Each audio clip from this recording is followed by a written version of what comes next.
So katoa, nau mai haere mai ki te kaunihera o ngā roto o Rotorua. Welcome everyone to the Rotorua Lakes Council and welcome to the special workshop that we have regarding the fluoridation of water.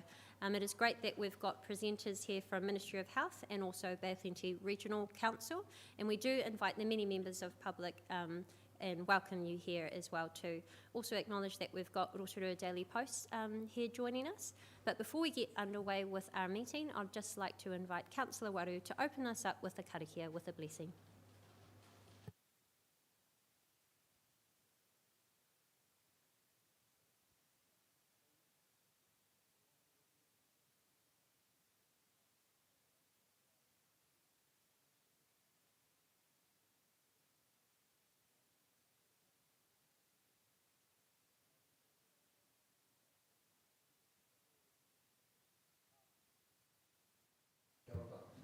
Ngā mihi nui, Councillor Waru, thank you very much for that karakia.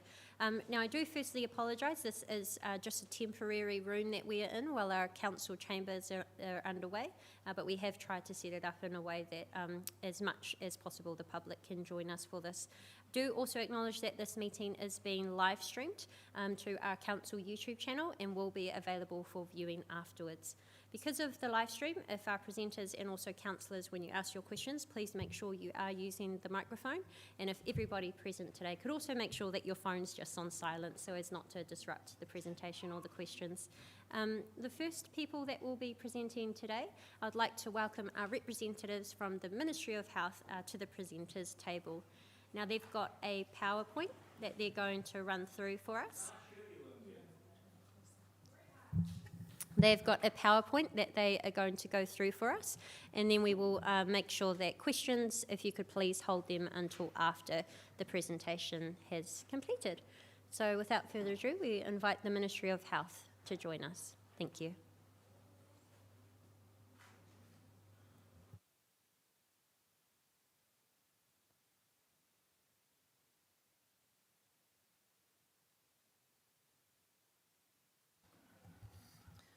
Kia ora koutou, ko Nefin te moanga, ko Deal te awa, ko Atlantic te moana, ko Ngāti Airehi te iwi, ko Clark te tangata, ko Riana aho. Kia ora.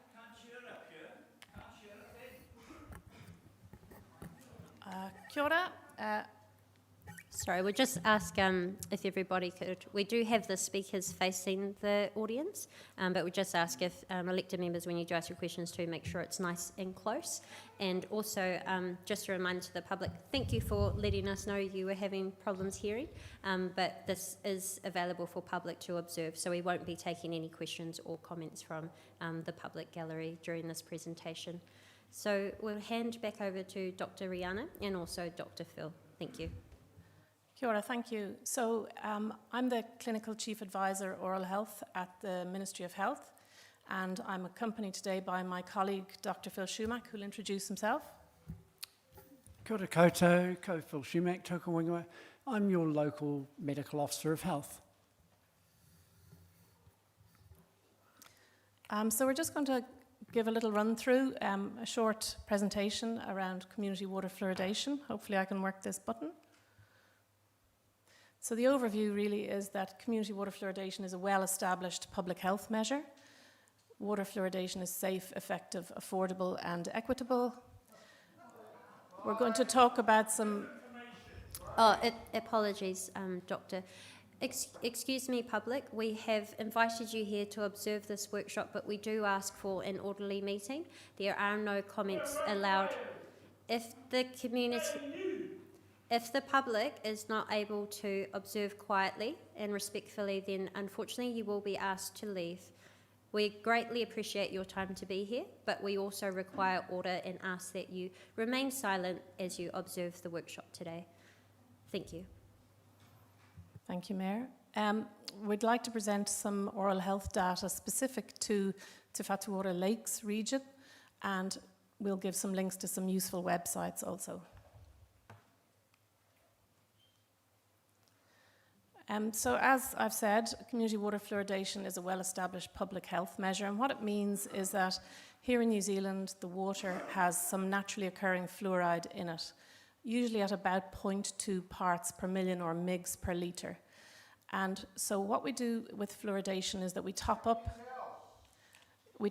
that natural level of fluoride to bring it to between 0.7 and 1, because that's the established level that helps oral health and helps prevent decay. In New Zealand, unfortunately, we have very high rates of preventable tooth decay, and that's particularly found among our Tamariki Māori, our Pacific children, and those living in deprived communities. At the moment, we have roughly 50% of the Mutu receiving fluoridated water in their reticulated supply, and the program is looking at increasing the amount of people who have fluoridated water available to them. So water fluoridation is not, one silver bullet all on its own. Water fluoridation is part of a suite of measures that includes things like brushing your teeth twice a day with fluoride toothpaste, being careful about your sugar intake, and accessing dental services, which of course are free for our under 18s here in Aotearoa. So how do we know it's safe? Well, back in 2014, the Royal Society and the Prime Minister's Chief Science Advisor went through all the evidence and came up with this conclusion that there was no significant health risk from water fluoridation. This was repeated again in 2021 by the Prime Minister's Chief Science Advisor.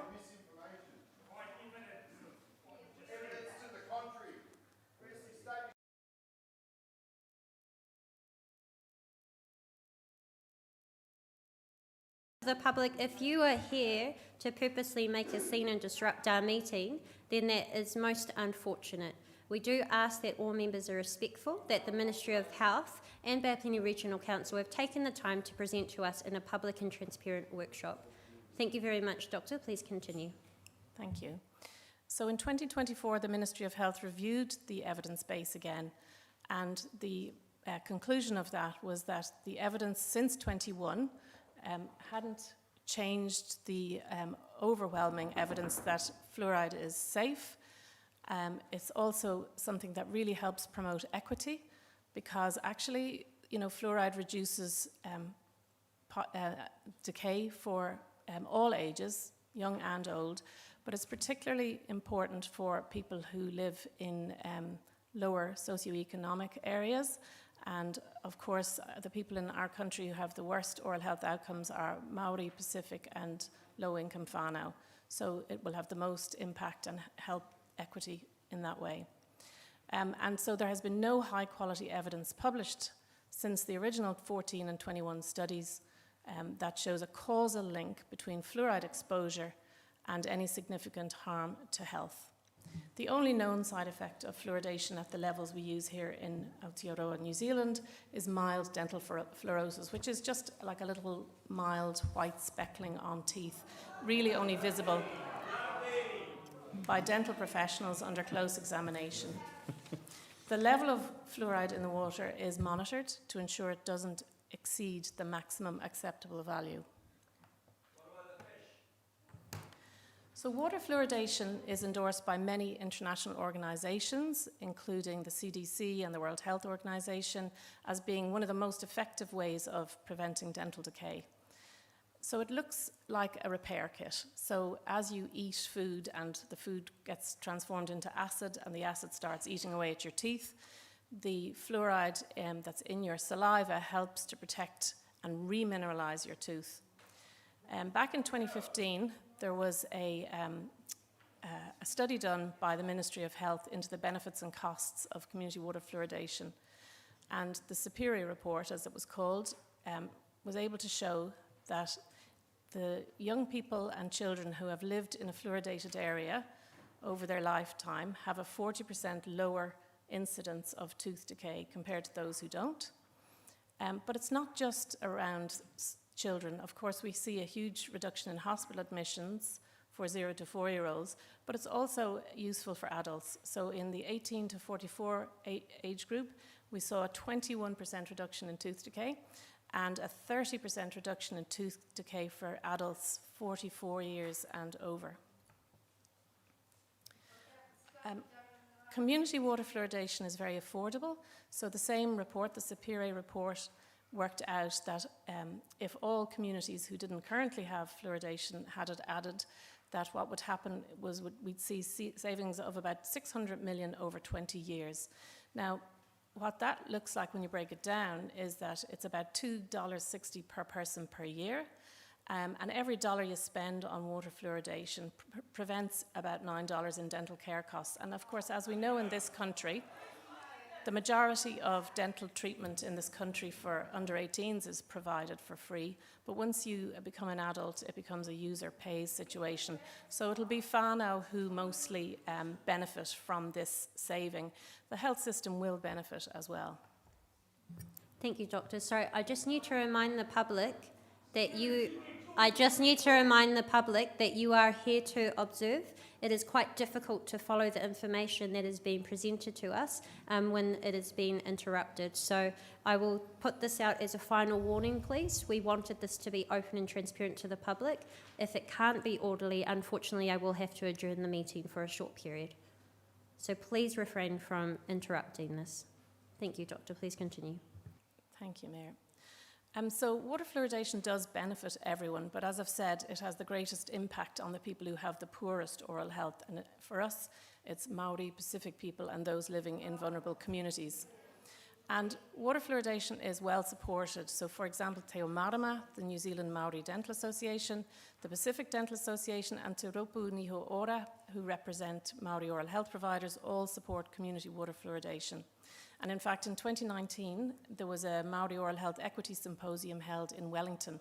And the key recommendation at that point was for the government to act to change community water fluoridation decision-making away from local authorities where it was at the time and move it to a central direction.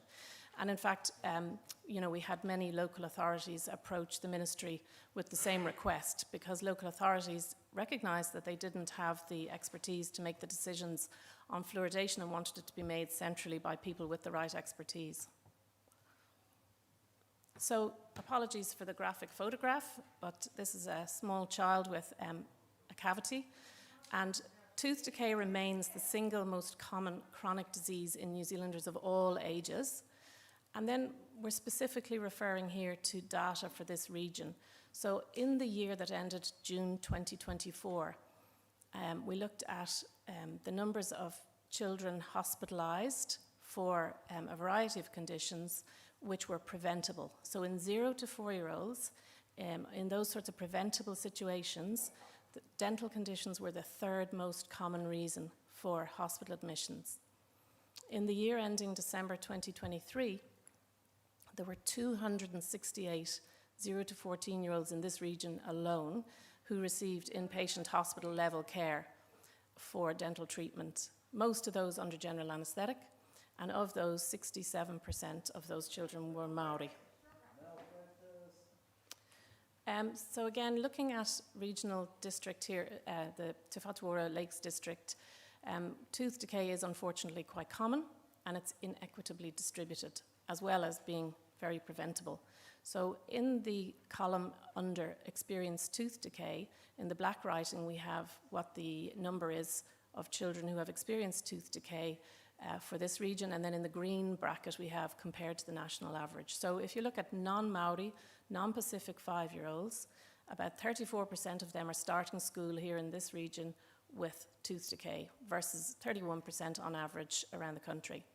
If we then move to Maori children aged 5, 69%, nearly 70% of those children are starting school with decay already, and Pacific children, 75% are starting school with decay. And if we look at the numbers of teeth that are impacted, so of those children with decay, in the non-Maori, non-Pacific children, they already have 4 decayed teeth at age 5. Maori children have about 5.5 decayed teeth, and Pacific on average just over 5 teeth. At school year 8, when children are now 12 or 13, non-Maori, non-Pacific children have about 36% of them have already experienced decay versus 28% across the rest of the country. For Maori children, it's 53%, so more than half of them at age 12 or 13 have decay, and Pacific children, about 66%, 2/3 of children have decay versus about 36% across the rest of the country. And the numbers of teeth, you know, you can see there, just over 2 teeth for non-Maori, non-Pacific children on average, and nearly 3 for Maori and Pacific children. It's not just, as we said, limited to being beneficial for children, it's also beneficial for adults. And here in the Lakes District, what we're worried about is that 48% of adults had 1 or more teeth removed in their lifetime due to decay, and abscess, infection, or gum disease. And just under 10%. Sorry, Doctor. We're just going to take a short pause now of just about 5 minutes. I really do encourage the public to please be respectful, that you are here to observe. I cannot allow any more objections to this. You wouldn't expect that in Parliament, you wouldn't expect that in court, and it's not our practice here either. We do want you to be able to be here to listen. It is becoming increasingly difficult for us to hear the presentation, so apologies doctors, we will resume in 5 minutes, and I ask then if the public could please remain silent. Thank you.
We will resume this workshop again very shortly.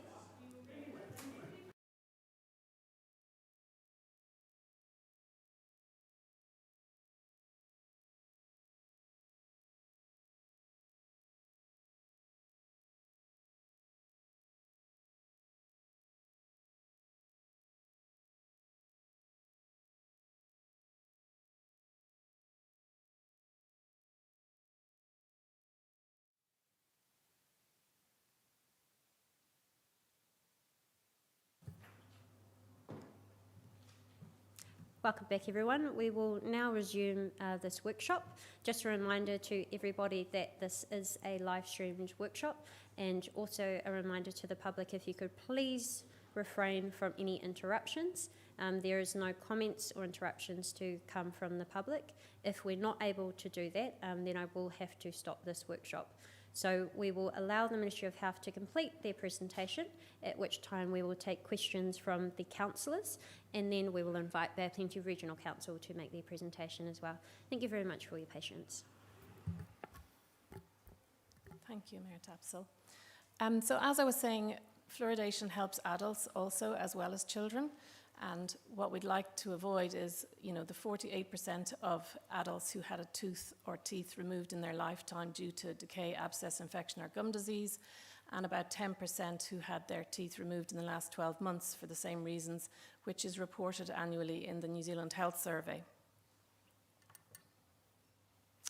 The legislation, what happened was, as I mentioned earlier, local authorities used to have the decision on whether fluoride was added to water or not, and they asked for that to move centrally, and so there was an amendment to the Health Act made, which took place in November 21.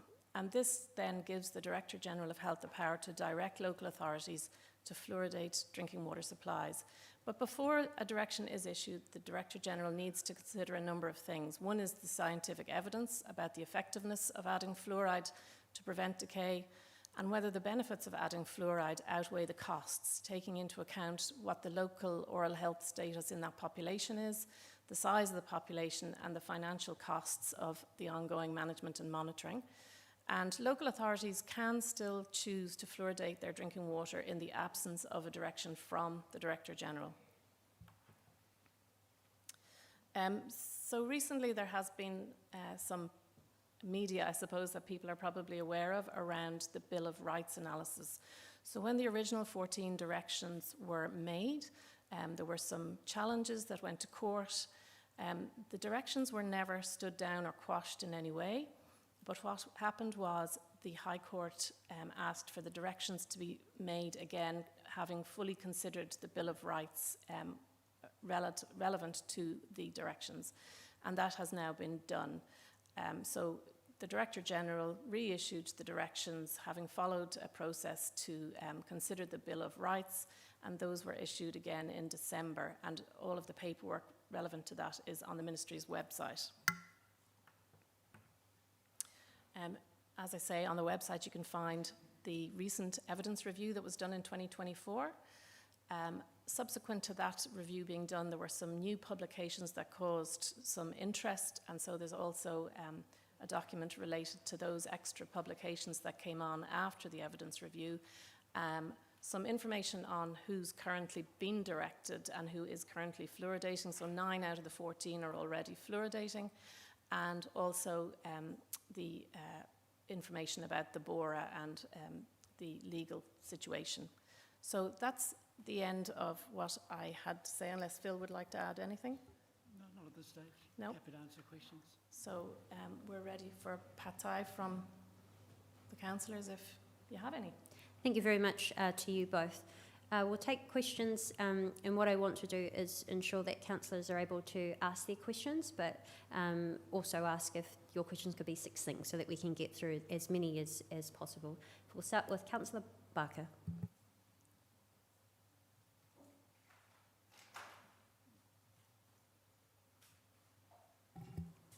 Thank you, Madam Chair. Thank you, doctors, for coming today and answering our questions. Much appreciated. Thank you. My first questions, probably have about 3, is around the fact that we're not really just treating water, we're treating people. And so I'm going to be asking about dose. The Prime Minister's Chief Science Advisor on their website advises that there are sources of fluoride other than community water fluoridation, and that these are quite many and varied, including toothpaste, beer, bread, carbonated beverages, potatoes, you name it, infant foods, yoghurt, and tea consumption, which actually has a very high level of fluoride. Even 3 or 4 cups a day could possibly push people into a realm where they're probably getting too much or at the upper limit. So my question is, I was just talking about the sources of fluoride that are in our diet, as well as the sources of fluoride that comes through the community water fluoridation. My question to you is, the Ministry of Health and the BORA analysis focuses largely on the amount of fluoride in the water, that is what's injected into the water, but it's clear that we ingest fluoride from many other sources. Can we be certain of the total fluoride dose that each person is exposed to in our community? Thanks for that. The answer is not a straight yes or no, but the recommended concentration of fluoride that's added to community water supplies takes into account what you've just explained, that fluoride's a naturally occurring element. It's present in many of our foods, it's present in seawater at a higher level than in fluoridated water. And so that's why that agreed level is set at 0.7 parts per million. Thank you. So depending on people's dietary intake, would you agree that some parts of the population may consume higher levels and is perhaps in excess of what might be safe for them? Higher levels and excess above what is safe for them, no. No. So it's impossible. We wouldn't be recommending it if that were the case. So it's impossible to have too much, take too much fluoride through your diet and other means? Correct. You can overdose on water. So nothing is absolute, but in the normal course of events, no one will come to harm in New Zealand from drinking fluoridated water. I was more, sorry, just to be clear, I was more referring to the other sources such as tea, which can contribute 6 milligrams a day if you have 3 or 4 cups of tea. It does, but, Yeah. and that's all right. It doesn't become toxic at that level. Thank you. Just moving on probably, which is further to the question around individualised responses to fluoride. Everyone's different. Some people have, different urine pH. They take different drugs. There are different ages, the young ones and our very old ones. Some have poor kidney function. Some have poor nutritional status and don't have enough calcium or iodine. So do you agree that there is variability in how people would respond to fluoride? And would it be fair to say that even at the same dose, that some people are more vulnerable to suffering toxicity than others?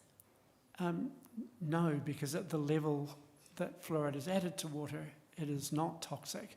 Some people drink more water than others, and like I said, that's all taken into account in setting the agreed level to ensure that it is a safe but still effective level. Thank you. So what would you say to those who have kidney disease? It's not a factor when it comes to fluoride. So even though I just wanted to clarify. So even though they will excrete less fluoride and accumulate more in their bodies, they are more likely to have a toxic effect. Correct.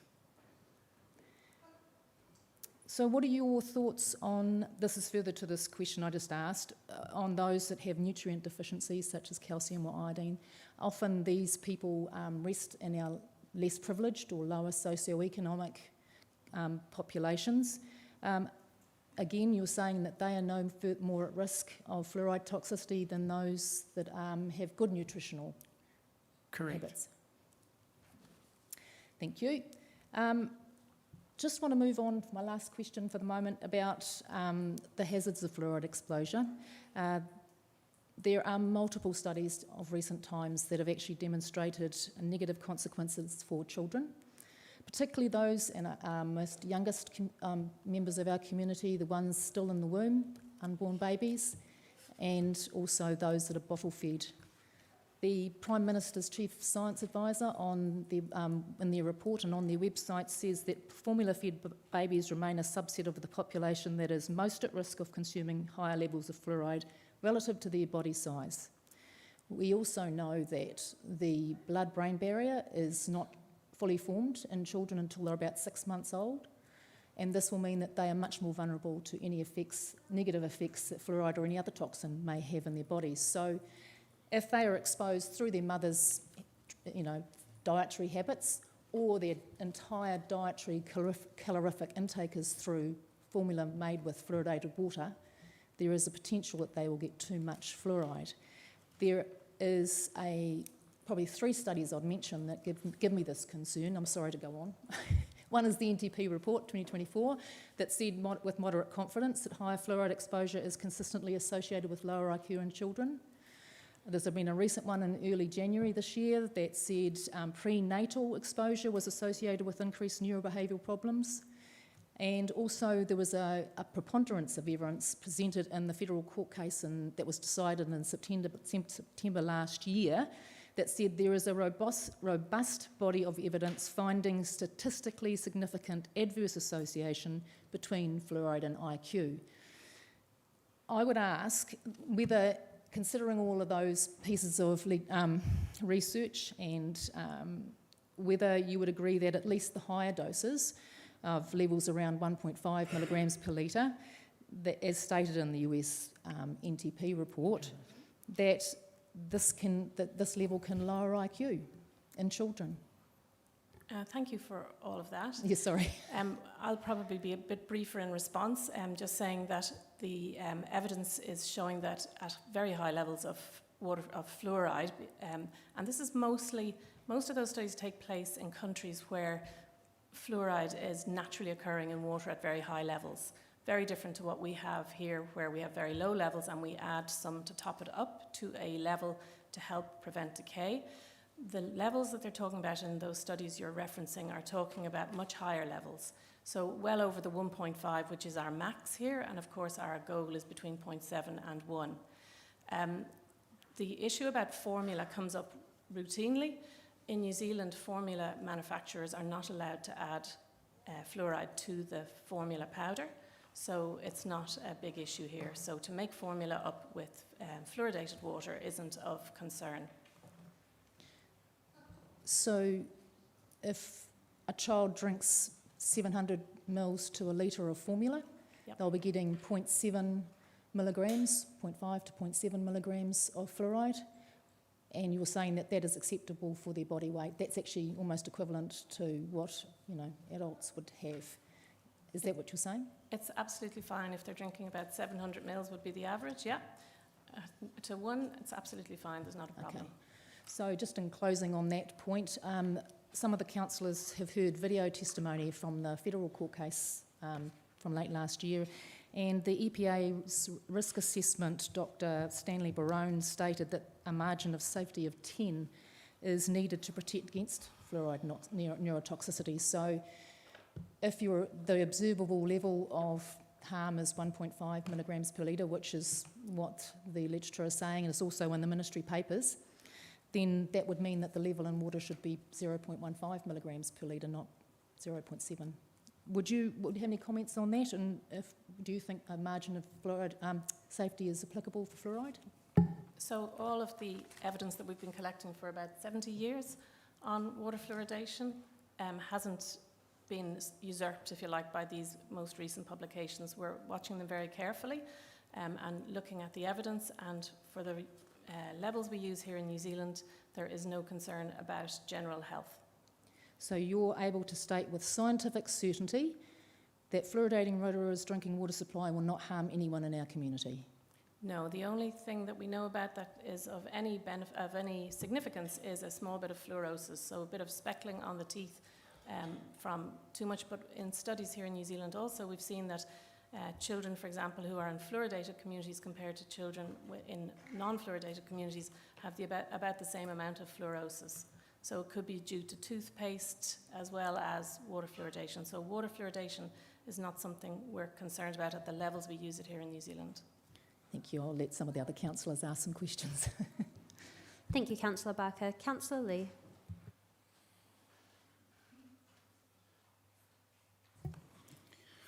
Thank you, Mayor Tapsell, and thank you, Councillor Barker, for your questions. I'd like to follow on from Councillor Barker and ask if you're aware of the BISHASH 2017 birth cohort study on fluoride and IQ from Mexico.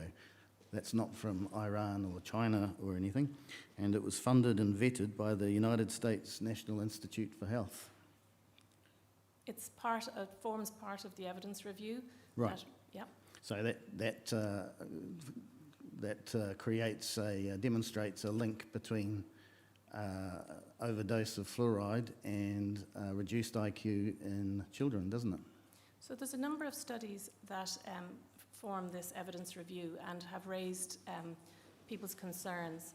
But what's happened with some of these studies is that it might be that the way they're carried out wouldn't fit normal study protocols. So for example, in some of these studies they use maternal urine at one single point in time rather than a continuous collection. So let's say a mum has just brushed her teeth, she comes along and she gives her urine sample. Her urine sample is going to show a high level of fluoride in there, for example. So that's one thing to consider, that the collection of urine isn't always, and look, I'm a dentist, I'm not a researcher of urine collection, but from all accounts, that's not the best way to do it. Second thing is that in some of these studies, they haven't allowed for confounders. So for example, in Mexico, there can be sometimes lead or other arsenic, other things in the water or in the salt. And so those kind of confounders have to be allowed for as well.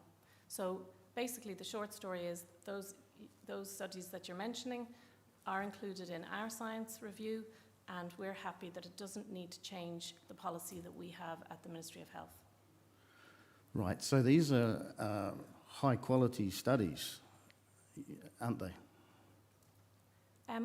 Well, if you read our evidence review, they'll discuss the pros and cons of all those kind of studies. It's in there. Yes, so the National Toxicology Program review released in August found that that was a high quality study, didn't it? What happens in the NTP is that they have discovered that at very high levels of fluoridation, so above 1.5, that there should be a concern. They're not saying that at the levels we use it at, there should be a concern. So you would agree that fluoride is toxic at levels of 1.5 and above? I didn't say the word toxic, no. I said that there can be concerns. There hasn't been a pathophysiological pathway found for any IQ damage from fluoridation. So there's an association at high levels, but there's no causality at high levels. Right. Now this, Sorry, Doctor, if you could just bring it forward a little bit. I'm seeing some people are struggling hearing at the back. Thank you. Sorry. Carry on. So this Bill of Rights assessment that you did, when was that released? Could you just remind me? December, I believe. December, okay. Are you familiar with the study that came out on the 6th of January 2025, published in the Journal of the American Medical Association, that does suggest a causal link between fluoride exposure at the levels used in New Zealand and the consequent loss of IQ? I have read that study, yeah. Yes. So that doesn't form part of the body of evidence that has been reviewed by the Ministry, is that right? But the Ministry keeps a watching brief on evidence appearing all the time, and if we saw something that would significantly alarm us, then we could certainly review our policies. Well, I think you roughly quoted the Bora analysis during your opening statement, and I have the Bora analysis in front of me, and I'm quoting from page 8 here. There has been no high-quality evidence published since those reviews in 2014 and 2021 reports to suggest a causal link between fluoride exposure at the levels used in New Zealand for community water fluoridation and significant harm to health. Didn't that change on the 6th of January with the release of that report? I don't believe so. I believe so. And Dr. Connett, who is, no, not Dr. Connett, Michael Connett, who was the lead attorney who's travelling New Zealand, his assessment of that particular study says, and I quote, "The fluoride exposure and children's IQ scores, a systematic review and meta-analysis published in the Journal of American Medical Association on 6th of January 2025 does suggest a causal link between fluoride exposure at the levels used in New Zealand and the loss of children's IQ." What's the Ministry's response to that? Our response is the same that we... Sorry, did you want to comment, Phil? The Ministry responds that we have not at this point seen anything to change the greater body of evidence and to suggest that we should change our policy. And if I could just add, as Dr. Clark just said earlier, the Ministry does keep a watching brief on these sorts of studies. Can I also suggest that you wouldn't normally go to a lawyer for advice on a scientific or a medical issue, but that's Mr. Connett's background. He's a lawyer. I don't think he's able to pass judgment too much on the quality of a medical piece of research. Have you been to one of his presentations? I've been to many that his father used to present on, yes. Right. So he's going to be live streaming a session broadcast from Wellington this evening. I'd suggest and invite you to watch it. But he has had the opportunity to depose and to cross-examine the leading scientists in the world who are pro-fluoride and opposing fluoride. So it has been his job for the last 7 years to understand the evidence, the arguments for, the arguments against. And of course he came out on top. And what I'm concerned about, and what the people behind are concerned about, is that you're pushing fluoride at a time when the United States is recognising the evidence that you seem to be denying, and the tide is going out on fluoride, frankly. Communities all across the United States, particularly in Florida, are running away from fluoride at this time because there is a causal link between fluoride and reduced IQ in children. And what I think the community are trying to get across to you is they don't want this in their water. No. Sorry, I'll that leave it was there for the moment. certainly a statement. Was there a question in there? I'll have some further questions later, if I may, Madam Chair. Okay.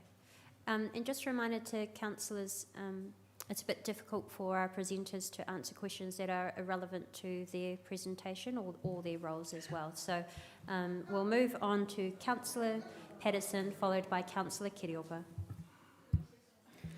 Thank you, Madam Chair, and through you, thank you very much for your report. Dr. Clark and Dr. Schumack, thank you. Thank you for your time. I've just got a few questions on clarification, if I may. Where does the fluoride that is proposed to be used to dose our water come from? The fluoride used in New Zealand for water fluoridation is made in New Zealand. So we get rocks, they're imported, and the rocks are brought to New Zealand. They are brought to a plant, and at the plant, acid is poured on them, where half of them goes to become fertilizer, and then the rest is, what's left in the rock is bones and teeth from fossilized fish. And those bones and teeth from fossilized fish are where the fluoride comes from, and that's what's used for fluoridation here. Right, thank you. So it is a byproduct of the fertiliser industry? Byproduct, yes. Thank you.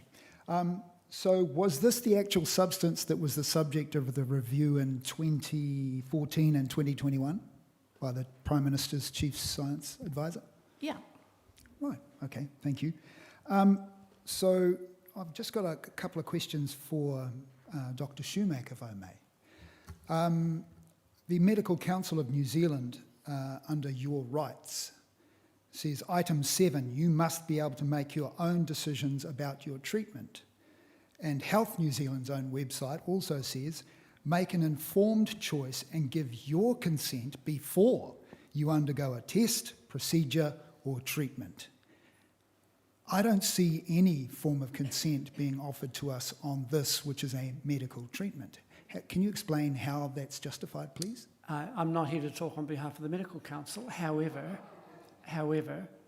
adding fluoride to water is not treatment of individuals. It's treating the water. Therefore, it doesn't come... It's... Good wordsmithing. Excuse me, Councillor Patterson, that wasn't wordsmithing. He answered your question. Public, we are very fortunate that the Ministry of Health are fronting us in person. Please do not interrupt this presentation so that they may finish their... He was actually not finished, but your interruption made him stop his answer. So please refrain from interrupting. If I could just add, Sure. for sort of perspective, they're not the same issues, but there are similarities with things that are added to other products. Well, the best example which comes closest is treating drinking water with chlorine to make it safe. But two other examples would be our flour in New Zealand is low in folate, and so, well, it's not so much low in folate. We add folate to flour because our diet is low in folate. And our salt is definitely low in iodine, and we can... Before iodine was added to salt, New Zealand had a problem with thyroid disease. And so a decision was made to add iodine to salt. There's a significant difference there because you can buy uniodized salt. But none of those are seen as medical treatment any more than adding fluorides to water. Well, thank you. I'm not sure I agree with the statement there, but I'll leave it at that. Thank you for answering that. So, just to get some more clarity, the purpose of fluoridation is to prevent tooth decay, Correct. correct? Tooth decay is the single most common chronic disease among New Zealanders, is that correct? Correct. So what is the major cause of tooth decay? I wouldn't say there's a major cause, there's multiple causes. Yeah, multiple causes, and as I've heard our friends behind us say, sugar is a big problem, absolutely. But one of the best things about fluoridation is that nobody needs to make a behaviour change to have improved oral health by just having fluoridated water. It's very easy to say to people, oh, you shouldn't eat sugar, or oh, you should brush your teeth twice a day. But for some people, that's actually really difficult because maybe they're buying food that isn't the healthiest food because they can't afford to buy healthier food. Or maybe they are buying a bottle of Coke in the supermarket because it's cheaper than a bottle of milk. Maybe they're not brushing teeth twice a day because the parents are working 3 jobs and don't have time to sit down with their kids twice a day and brush their teeth. Or even we have found people can't afford toothbrushes and toothpaste. So fluoride, as I said earlier, is not a silver bullet all on its own. It's one of a suite of measures. And so all of those things together will help prevent decay. But it has been shown that water fluoridation is really impactful in terms of reducing decay. Thank you. So it's a convenient and easy way of getting a large portion of the population treated for a problem like tooth decay. It's very equitable, so it doesn't require people to be able to afford something or to do anything different, so it leads to good, equitable outcomes. Right. So I just take back to your comment, you mentioned sugar. So sugar, as you would know, especially you, Dr. Schumack, is a primary driver of type 2 diabetes, hypertension, a primary driver of a new cause, well, relatively newly discovered, non-alcoholic fatty liver syndrome, a very nasty, nasty disease. Now, I did some research on this, obviously. According to Robert Lustig, who's a professor emeritus of pediatrics at the University of California, sugar is the most important, malleable, fixable aspect of our environment. So what he's saying, effectively, is that sugar is the issue that we should be dealing with. Not necessarily adding chemicals to our water, but dealing with the problem that's causing all of this. And not only does it cause tooth decay, it causes, as I mentioned before, type 2 diabetes. There are causal links to some cancer. We seem to be trying to do something that could be more easily addressed by dealing with the problem itself.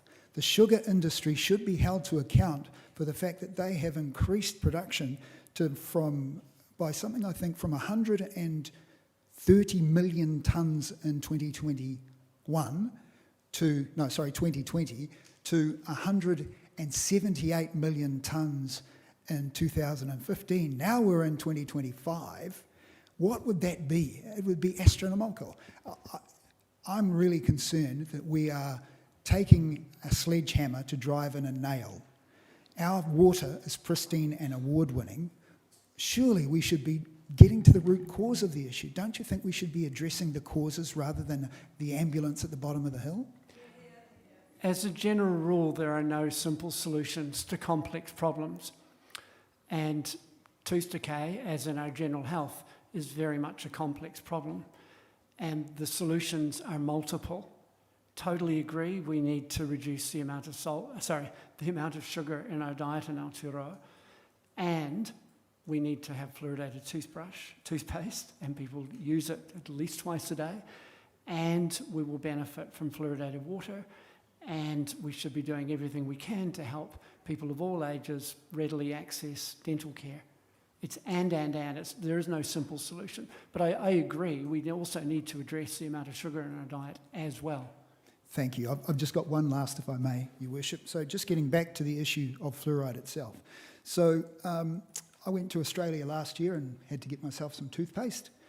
And on there's a warning under directions for use. It says, do not swallow, in large print. Then earlier, middle of last year, I went to Europe, thankfully, to go and follow in my father's footsteps, and I had to buy some toothpaste there. Now this one is even more scary.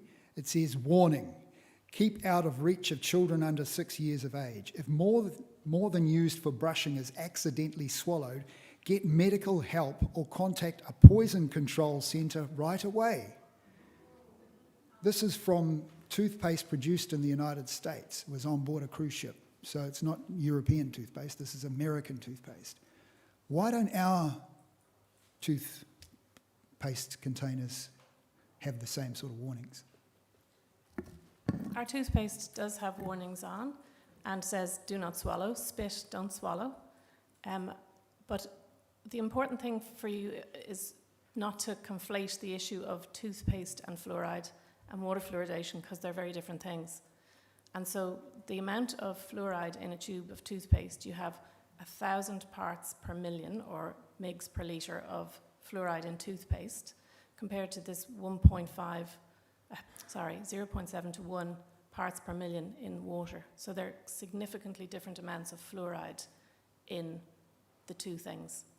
And they're both very important, but certainly the ideal for when you brush your teeth is you brush your teeth, you spit, and as a dentist I would say don't rinse, you spit, don't rinse, but you don't swallow. And that's why when we're talking about brushing children's teeth, we talk about small children, so under 5s, having half a pea-sized amount of toothpaste on their brush, and then when you get to be 6 and above, you can have a full pea-sized amount. And that we also say that children should be supervised while they're brushing until about 7 or 8 years of age, so that they don't just chow down on a whole tube of toothpaste. That sounds logical. Thank you very much. Thank you. We've got questions from Councillor Kiriopa and then Councillor Waru.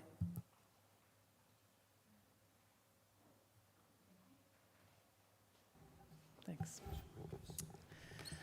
I've just got 3 questions for you today, please. The first, 50 years after our whānau and hapu gifted the lands for the city of Rotorua, our iwi lost our water sovereignty when they were forced onto the town water supply following the pollution of our ancestral rivers as a result of upstream development. The pollution of our lakes and rivers means your treaty partner no longer have the option of sourcing our own water free from any decisions made by councils or the colonial government. In your presentation, you've used statistics stressing the oral health needs of the children of deprived Māori and Pacific Island communities to justify the decisions that you're making. And you've shared that the Māori Dentists Association and Te Rōpū Niho Ora, apparently representing Māori oral health, both support fluoridation of national water supplies. However, neither of those associations has any mandate to make decisions on behalf of hapu and iwi. This is my question, how is the rangatiratanga, the ability of your treaty partners to make their own decisions about what is put into the water they drink, or the medications our whānau and hapu consume, being upheld and protected within the decision to enforce fluoridation?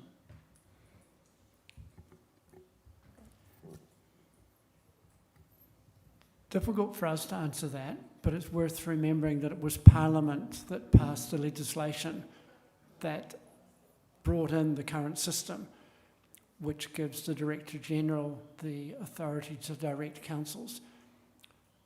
So that was a decision made in Parliament. And just to add to that, during the parliamentary process, there were 2 occasions where there were health select committees where people could present. So there was an opportunity for people to talk to the health select committees and discuss any issues that they had. But I hear what you're saying, but that was the opportunity for people to have their say, was during those health select committee processes.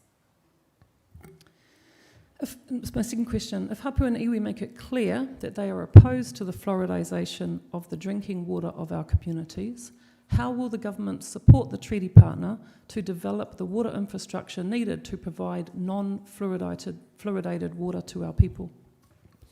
So the Ministry of Health has provided funding for the capital works to the 14 local authorities who've received a direction. This council has received almost $3 million towards the capital works. And so, number one, sorry, remind me the beginning of the question. If hapu and iwi make it clear they're opposed to the fluoridation of the drinking water of our Oh, right. communities. And sorry, part of the Health Act allows for the council to provide a source, like a tap, with fluoride-free water. Some other councils have done that, so that there is one area in the district that you can go to source water that has no fluoride. Thank you. My third question. Ownership of 14 of the Te Aroha lake beds were returned to the iwi as part of a settlement in 2006. The Act makes provision for the management of certain indigenous taonga species, which is defined under the Te Aroha Lake Settlement Act as fish and aquatic life as managed and administered under the fisheries legislation. How will the government support Te Aroha to monitor any potential impacts of fluoridation on taonga species in our lakes and connected waterways? Councillor Kiriopa, next we have Bay of Plenty Regional Council, whom I think that question will be more appropriate with being an environmental issue. So if you don't mind, we'll hold it for them to answer that.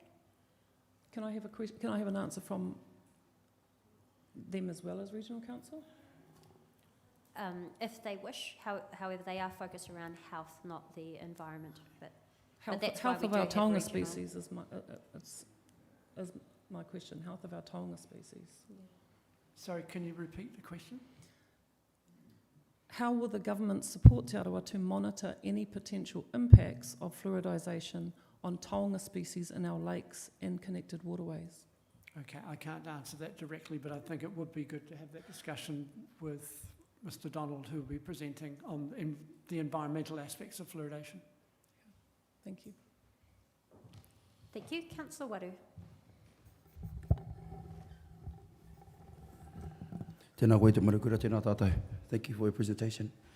A lot of my colleagues have already thrown out a few of the questions ngā pātai I wanted to throw out there, but in terms of the directive, and as it stands now, given all the different information that's available to the public or to, just from more high quality studies and all these things, the 14 directives from the Director General, do you believe those to still be valid? What was that last bit, sorry? Do you believe the directive to still be valid? Yeah, so the directions given by the Director General are still valid, yes. And the outcome for the aim for the directive is for better health outcomes in particular. The goal is to improve oral health, yeah. So, and fluoride is the pathway that the Director General has chosen to go down. Well, it's not the only one, but it's one of the ones. Yeah, there are other things happening at the same time. Yeah, well, and so I suppose it gets me to the heart of my question. So it's around health of people. The other benefits, are there other benefits from fluoride as opposed to saying no more fizzy drinks, Aotearoa? Well, I think actually to look at the big picture, oral health sometimes is seen as a kind of a separate part of health instead of being part of general health. So as one of your colleagues here has already mentioned, sugar, for example, can be linked with multiple things. So poor oral health can be linked with multiple things. So if you have children who have, toothache and abscesses and they're lying awake crying all night, then they can't go to school and learn the next day. So if they have better oral health, there's more opportunity for them to be able to go to school and to learn. And similarly, we have had research that shows adults miss work sometimes because of having to go to the dentist because they have a problem or they've been awake all night with a toothache. So it means if you want to be really economical about it, talk economics, you can say that Aotearoa could be more productive if people didn't have to take time off work because they have a sore tooth or something. So there are much wider benefits than just thinking about improving, not having holes in teeth. It actually goes to people's well-being and people's ability to function, to smile, to their ability to work, socialise, eat, breathe, speak. All of those things are affected by your teeth. Did you want to ask? If I could just add that, as Dr. Clark has said, we tend to think of teeth as just being about what goes on in the mouth, but significant tooth infection can be linked to heart disease, for instance, as well as infections in other parts of the body the infection can spread from the mouth to other parts of the body and at times can be fatal. Thank you. And I suppose my last question is just around a lot of the studies and things that I've read up on, knowing that this was going to happen. It seems to me, and I'm not an expert in any way, shape or form, I'll leave that to you. However, the question is, it's become abundantly clear in my readings that the fluoride is most effective when actually applied to the teeth, not consumed. Is that still Yeah, the case? The best way for fluoride to work is to have a constant low background level going on all the time. So while, let's say you brush your teeth in the morning and you brush your teeth before you go to bed, you've got 2 really big hits of fluoride in the day. But if you're drinking water and you boil your peas in water, you know, there's water coming through with fluoride in it at various points in your day, you're getting that constant low level background of fluoride. That's actually more helpful because, as I mentioned earlier, the acids that we produce in our mouth when we, say, eat something, we have acid produced in our mouth. It starts eating away at the mineral of our teeth. And if you have fluoride sitting there waiting, the fluoride can remineralize that tooth and protect it. Whereas if you only have fluoride now and again, then it's not as protective. So to have a low constant level is much more beneficial for your teeth than 1 or 2 really high doses. Thank you. Tēnā kōrua. Thank you. We're now going to take questions from Councillor Brown, O'Brien and then Kai Fong, and some councillors have signalled that they wish to ask some questions again, which we will allow them to. Councillor Brown. Thank you, Your Worship. I think for the nub of it for me is this lack of safety margin and the potential for neurodevelopment to be affected by fluoride.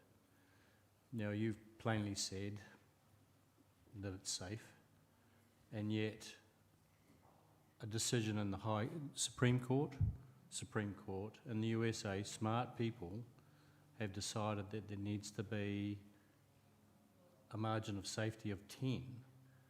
I'm really struggling to reconcile that decision with what you're telling me here. Can you give me some assurance around that decision versus what you're telling me here? How do you justify that position? Thank you. So in the court decision in California last year, what they said was they were worried about risk, and they went away, they told the EPA to go away and look at regulation, but they didn't say stop fluoridating. So if they were thinking that there was a problem with fluoridation, they would have said stop fluoridating. They said go away and do some regulating.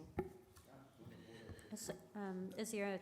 There's a misrepresentation there. Under the relevant Toxic Substances Act in America, it wasn't open to the judge to direct any more than he did. Point of order, Madam Chair. I didn't know we could point of order people that are here to present.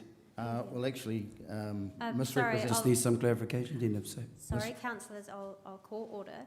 We do have in front of us Dr. Rihanna Clark, the Dental Public Health Specialist, very senior in Manatū Hauora, and also Dr. Phil Schumack, the Public Health Physician, Medical Officer of Health Toi Te Ora, Health New Zealand. So we will take their responses as true and correct, and you are welcome to find out afterwards if you wish to pursue any misstatement. Point of clarification there, Madam Chair. Under the standing orders, elected members are able to call misrepresentations on staff and presenters as well as each other. And what the US court did was the maximum that he's able to do under the relevant US law. And so to speculate that the court could have done more is a misrepresentation. I think that's your personal opinion on that, Councillor Lee. We will try not to interrupt our presenters and carry on with the questions. We are now going to Councillor O'Brien and then Councillor Kai Fong. Yeah, sorry, I'm not sure my question was answered. Had you finished? Yeah, okay, thank you. Thank you, Te Mana Kura, and thank you very much, doctors, and for appearing today. We appreciate your time. I won't continue much on from, I suspect there's more questions to come on that side, so I'll let them continue in that vein. Could I ask, of the 14 territorial authorities that have been directed to follow the Director General of Health, what was the cost of the infrastructure? So, sorry, you mentioned 3 million approximately for us. What are we talking in total?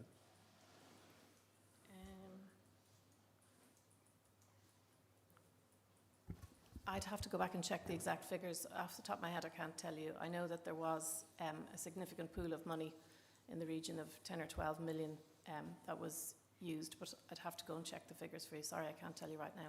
That's fine. Thank you very much. If I could just to begin on a follow-up to Councillor Kiriopa. I accept that her question about hapu and iwi, and you stated there were opportunities during the select committee process for them to discuss the bill. Councillor Kiriopa's, and I hope I'm not misrepresenting her here, she asked about hapu and iwi's abilities to have a process about decision making. Now, frankly, I would say to you that just presenting to a bill already written and not substantially changed very much from its initial bill to the final directives, do you feel that there was a process there about actual decision making? So the bill was literally about decision making, and there were a number of options proposed. But not by hapu initially. and iwi. Sorry, so yes, the politicians have made up their mind based on various advice. But what Councillor Kiriopa was asking about, in particular a Te Arawa context, where was the ability for hapu and iwi of this local area to be able to have a decision-making step or process around water in this area?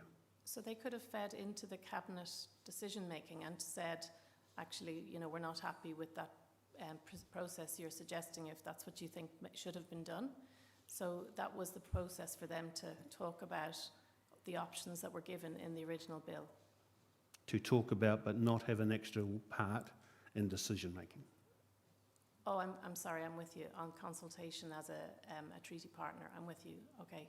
Yeah, that's a question you could ask the government of the day, yeah. Okay. All right. No, I won't say that. No, thank you very much. Thank you for that answer. Could I ask, although not your purview, I understand, recently you'll be aware that the government has announced emission trading schemes changes. Now, part of that reason was around consumer advocacy. So, if we have to adapt, make sure that we're selling product that the rest of the world wants, and consumers, will soon let buyers know if we're not doing that.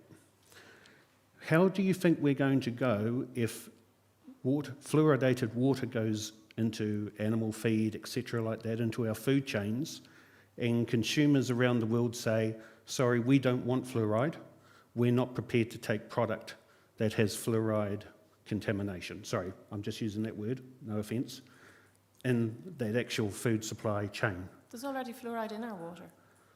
It's just at a different level. So there's naturally occurring fluoride in our water. Certainly, but forgive me, we're talking about fluoridation. What if other countries around the world see us putting that in and decide to take action against New Zealand? Well, we've been putting fluoride in the water here since 1954, and nobody's complained about product that we're selling overseas. To my knowledge, I guess you'd have to work for MB or someone like that to know if that is an issue, but to my knowledge, nobody's complained about it so far. Thank you. So do you think that perhaps the changes that we're seeing in America, and I'm not asking you to comment on that, but the changes in America may affect us down the line? Oh my goodness, I haven't got a crystal ball. No idea, sorry. Okay, thank you. Could I ask you again, and I appreciate, again, not your purview, but we're facing at the moment the Local Government Water Services Bill, which has only just had its first reading, so I accept it's not law. But could I just read you from what the bill says in its draft form? The objectives of the water service providers to provide water services: 1, provide safe drinking water to consumers. 2, do not have adverse effects on the environment. And I'm sorry, I'm splitting in different parts here. I accept that. Number 4, are resilient to external factors, for example, climate change, natural hazards. 5, are a quality that meets consumer expectations. And in section C, Part D, to act in the best interests of current and future consumers, in part. Concerns over fluoridation around the world, whether we accept or not, and I accept, the barometer changes in various countries. How do you think that the mandatory introduction of fluoride affects those provisions? I fully understand the question, but I don't think you're asking it of the right people. It's Parliament who made the act that the Ministry of Health is following through on. If you're concerned about the act giving the authority to the Director General to require fluoridation, then you need to address those concerns back to the people who changed the legislation. Well, it's funny you say that, Doctor, because this council just last week passed a motion to send a letter to the Minister, and somehow, with great clairvoyancy, he's managed to actually reply to a letter that I don't even know that we've sent, because our local newspaper actually contacted the Minister or Ministry, and he's commented that it's safe. I won't quote direct from them because we'll be here forever and a day, but I have to say, and I think he's a very bright man, and it takes a great deal of brightness to, within 3 weeks of becoming a new Minister of Health, to have researched fully fluoride and all its incantations. But we'll leave that alone. So thank you very much. Finally, could I just approach you and say, if this council does not implement fluoride by the deadline, are you able to speak about what the ramifications are? And when, and why, what measure? So the Health Act allows for fines to be made. So if the ministry decided to pursue a route of prosecution, there could be a fine of $200,000 for not adhering to the direction, and then $10,000 a day thereafter for days not adhering to the fluoridation. Beyond that, I can't give you any more detail. The ministry would look at each case on case-by-case basis, and would the Director General would be able to respond to that query. But in general, it's a legal requirement. If you're directed, you're directed. It's a legal requirement, and if you don't, you potentially go down the prosecution route. So thank you. So from what I'm understanding, you're saying at the moment there's no, I'm going to use the word process, there's no actual background to a first, this will start the 1st of April if we don't fluoridate, if we don't follow the directive? Or will it be Jan the 1st next year? I think, aren't you due to start on the 28th of March or something? So in theory, it could start on the 29th if you haven't fluoridated your water, in theory. So has there been any discussion amongst the ministry as to when? I'm not part of the legal team, so I can't tell you that. But I am sure that the Director General is keen to see that everyone fluoridates as per the directions. And just for further context, the decision will occur on the council meeting of the 26th of March, and my interpretation of the deadline of 28th of March is we would require a decision by the 28th of March. So logistically, what day it begins, if it begins, unclear. But I think the 26th of March is within that 28th, if that makes sense. Thank you. Thank you, Worship. Thank you to Manukura for that addition. Finally, could I just ask that those fines, if they went ahead, that would be against this full council as such? As opposed to? As opposed to individuals? There's no... as far as I know, it's the council, but I'm sorry, I'm not a legal person, so I can't tell you the answer to that. Okay. Thank you very much. Thank you to Manukura. Thank you. And questions from Councillor Kaifong. Thank you, Chair. And in fact, this just goes to the matter that you've just mentioned. You'd mentioned a decision on the 26th of March. Can I just go back to, in the presentation you mentioned that the Health Act was amended in 2021, and the purpose of the amendment was to actually give the Director General the legal power to direct local authorities to fluoridate. So that's a legal power. And so therefore, on that basis, given that the power is in the legislation, councils effectively do not need to make a decision to fluoridate or not, do we? Because we have the legislation that's directing us. That's correct. I think that's the concern that I have is that it's not a decision that we have to make, because the rationale for the change in the legislation was to take that decision-making away from councils. Thank you. And then, are there any current territorial authorities that have been directed to fluoridate water that have not followed the directive? I think that most people who have reached their date of due to fluoridate have started fluoridating. I know that there's one council in discussion with the Director General about their date of fluoridation. So there is an opportunity to, at this stage, the only opportunity would be to seek a pause or a decision from the Director General to pause the directive. I think it would be a legal situation. Okay, thank you. And just one last question, which probably isn't really directed to our presenters, but probably to our CE. If we proceed with fluoridation on the 28th of March, is there an opportunity to have a non-fluoridated water source available to the public, should they so wish? Thank you, Councillor Kaifong. Through you, Your Worship, we are working on bringing that proposal to you in due course, but staff are working on that to provide that option to you. Thank you. Thank you very much. We're going to go for a round 2 of questions. So we've got Councillor Lee and Councillor Barker and Councillor Kiriopa. I do just ask if they can be succinct, given we're into a second round, as we would also like to hear from Bay of Plenty Regional Council, and our public are also being very patient. Before we go to them, I'll just also have a quick question myself, just regarding the scientific evidence, and you've mentioned that you continuously keep an eye on new research. If the research was to change here in New Zealand to show that there is any adverse impacts, would the Ministry of Health be quick to advise the Director General or support a change in directive in future? Most definitely. Thank you. We'll go to Councillor Lee, then Councillor Barker, then Councillor Kiriopa. Thank you, Madam Chair. There's so much to talk about here. In response to your question just now, Mayor Tapsell, the evidence has changed on the 6th of January 2025, and the Ministry are refusing to change their position despite that evidence that makes the causal effect.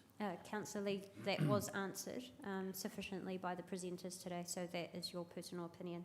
But what is your question? Sorry, that's actually a fact, but I have a lot of questions.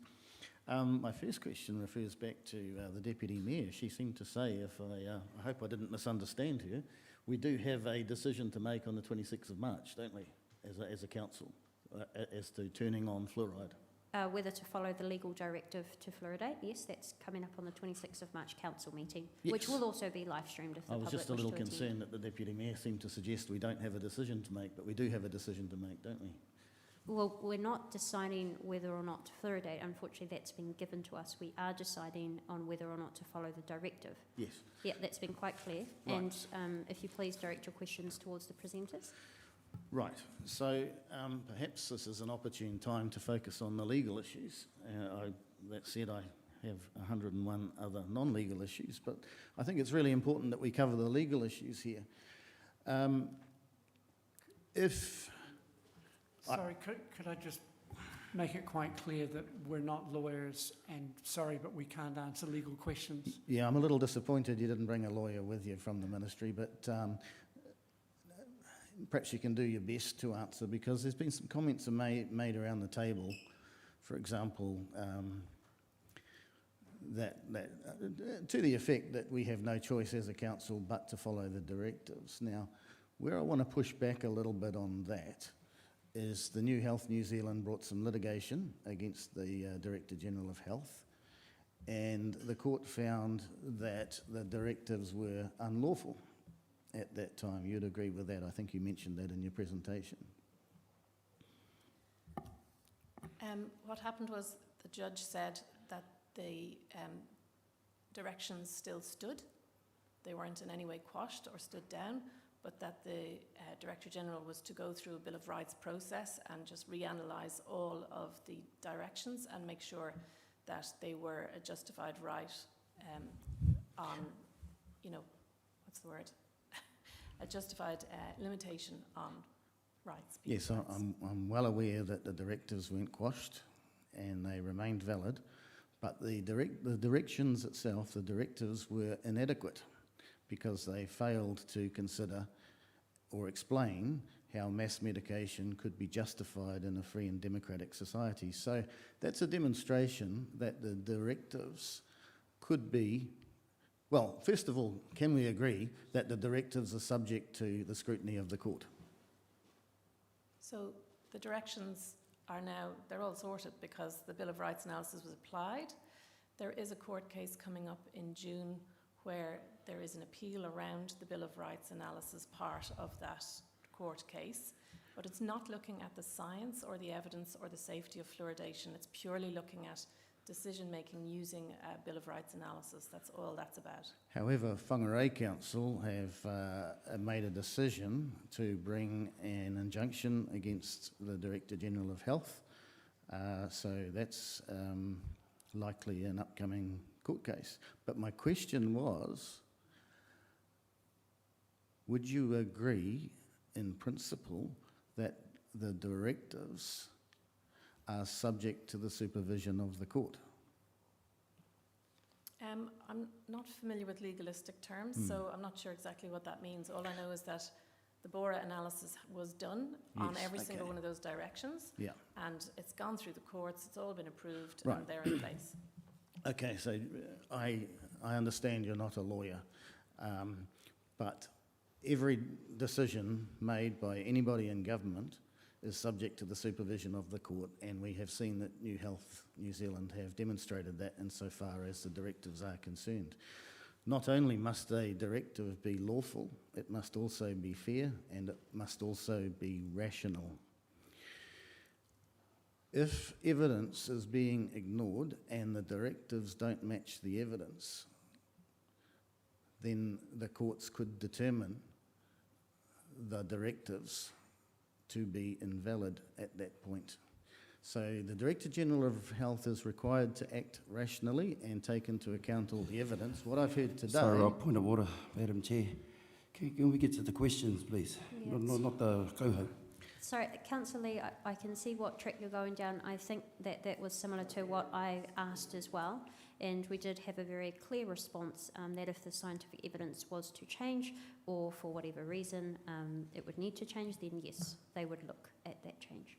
No, that has absolutely nothing to do with the question that I was Please ask angling your at. question succinctly. Yeah, it would be easier if I wasn't interrupted. Okay, we'll move on. Councillor Barker, followed by Councillor Kirioba.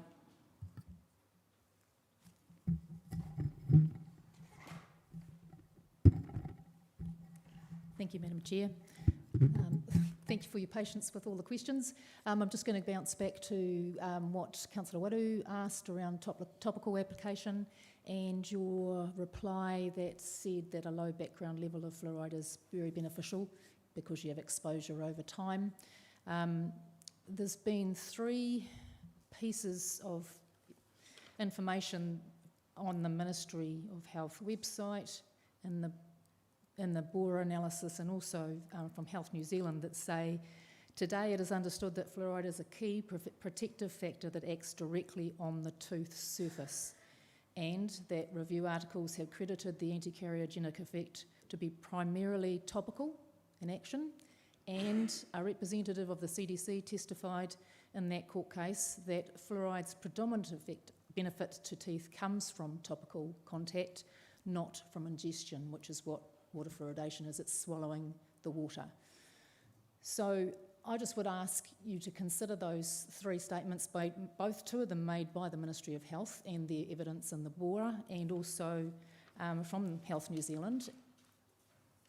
If indeed topical application is the best way to treat tooth decay, which is the key problem here, have we considered carefully an approach that is more targeted and perhaps more topical, like toothbrushing programs in schools, such as Child Smile in Scotland, or the like, in preference to mass medicating everybody? So going back to the topical thing, just to explain that when you have had, first of all, when you're drinking fluoridated water, it's passing over your teeth, so it's topically passing over your teeth. and then it comes out of your crevicular fluid, which is a kind of a saliva that comes out from your gums. So it comes out there and protects the teeth around there. So it is acting topically on your teeth even after you've drunk it. So topical refers to a couple of different things. The second question was about toothbrushing programs, and Te Whatu Ora took over a program from Manatū Hauora when it was set up, which gives out free toothbrushes and toothpaste to preschoolers and their whānau through a variety of different modes, through Wellchild Tamariki Ora providers, through Māori and Pacific Health providers, through a variety of fora. And so we are working on getting product out to people that way. We also have, through the clinics, the dental clinics in the Community Oral Health Service, we have therapists and dental assistants with special training applying fluoride varnishes to teeth of children. And so we're trying to get multiple, as Phil and I have said already, there are multiple vehicles to get fluoride out there and to help protect teeth. It's not all about one thing, so we're doing multiple things. Yes, we are trying lots of different things, yeah. Thank you, and I appreciate the fact that those things, those initiatives are going on because they're really important, particularly the fact that you're providing toothpaste, but the whole idea of toothbrushing programs in schools is that they will actually encourage behavioural change, which actually is a positive public health benefit that will benefit kids their whole lives. So it will actually set good habits in place so that they will also, hopefully, when they're brushing their teeth at school, like they do in Scotland, get some advice about their diet and how they actually prevent the types of things that will actually give them teeth decay. So we could be taking a far more targeted approach to this problem rather than imposing this blanket approach to applying a medicine to our water. That was the premise of my question. And following on from it, I guess my last part of the question is, considering that you've demonstrated that you think there's science for fluoridation, and there is obviously science that says it's risky and has some neurotoxic problems, where do we apply the precautionary principle here and say, is there a risk of harm possible? Well, yes, there is. Is there evidence of harm? Well, yes, there is. Is the potential for harm serious? Well, yes, it is. We're affecting our most vulnerable children when their brains are developing. And are the effects reversible? No, they're not. Once the damage to their brain has happened, it's irreversible. So how can we balance up these things and actually take a more beneficial approach for our dental health in general? I would suggest to you that it would be worth reviewing and looking at the evidence again, because I feel like the risks have not been properly weighted with the benefits. That is my personal opinion, obviously. But can you talk to the precautionary principle and whether it's been given any consideration with the Ministry of Health in this instance? It's all part of the review of the evidence. And as I said, the great body of evidence tells us that the policy we have at the moment regarding fluoridation and at the levels we use, that it's safe. Thank you for clarifying that. We'll go to Councillor Kiriopa and then we'll take one final question from Councillor Lee before we invite the Bethany Regional Council to present. Councillor Kiriopa. Thank you. I've just got a couple more questions, please. The first is, how many hapu, iwi or pan-tribal entities such as New Zealand Māori Council, Māori Women's Welfare League or Iwi Chairs Forum are either of you aware of that engaged in the process you mentioned, where the treaty partner could be involved in this decision-making to fluoridate or not? So I know that there was a lot of consultation took place through the Health Select Committee process, but also, for example, I mentioned earlier the Māori Oral Health Equity Symposium that took place in Wellington in 2019. I wouldn't be able to tell you how many iwi or hapu were involved in the symposium. I don't know who, I know some of the people who were there, but I don't know what hapu or iwi they're from. So in that way, there was consultation, and through the Māori Dental Association and others, there has been contact with Māori groups. But I couldn't give you a number on numbers of hapu or iwi. Okay, as I mentioned, those are not iwi mandated organisations. But my next question is, I understand the government has said it will fine councils who do not fluoridate and will continue to do so until they obey. I can't remember how much the fines are. But how likely is it that the government would bankrupt any councils that refuse the directive over this issue? Not a question we can answer, sorry. Okay, thank you. And we will be, as part of the previous notice of motion that was brought forward by councillors, writing to the new Minister of Health again. So we'll see what comes from that. Final questions from Councillor Lee. Thank you, Madam Chair. I've just got some rapid fire ones. In case you haven't guessed, I think the whole directives are irrational and then therefore vulnerable to judicial review.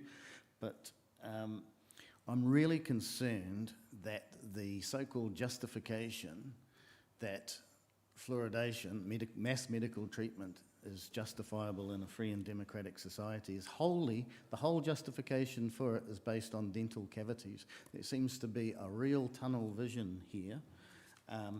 And ironically, I guess you're familiar with the Cochrane report 2024, and they've said that the benefits of fluoride in water supplies may be smaller than they were before the widespread addition of fluoride to toothpaste.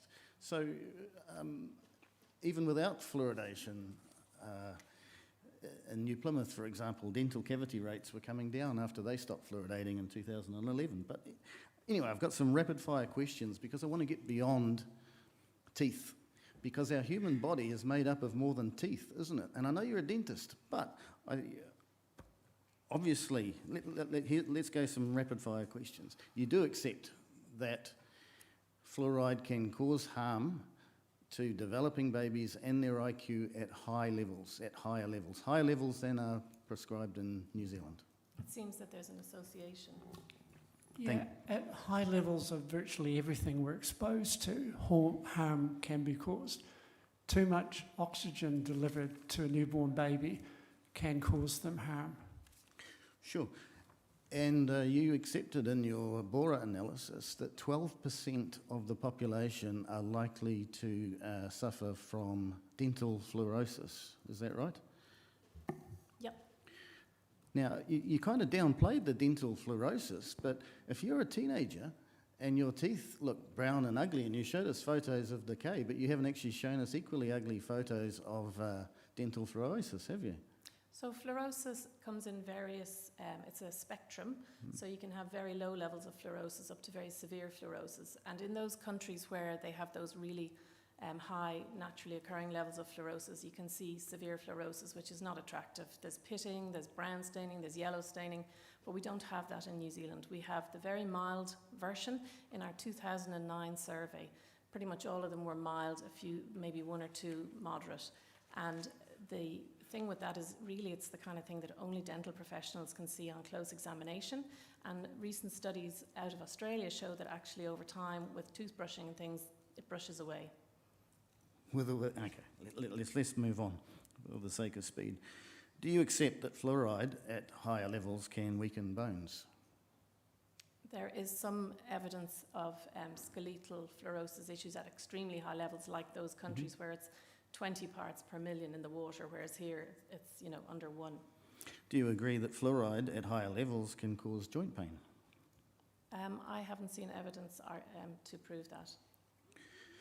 So, on what basis do you conclude that fluoridating at the New Zealand prescribed levels is safe?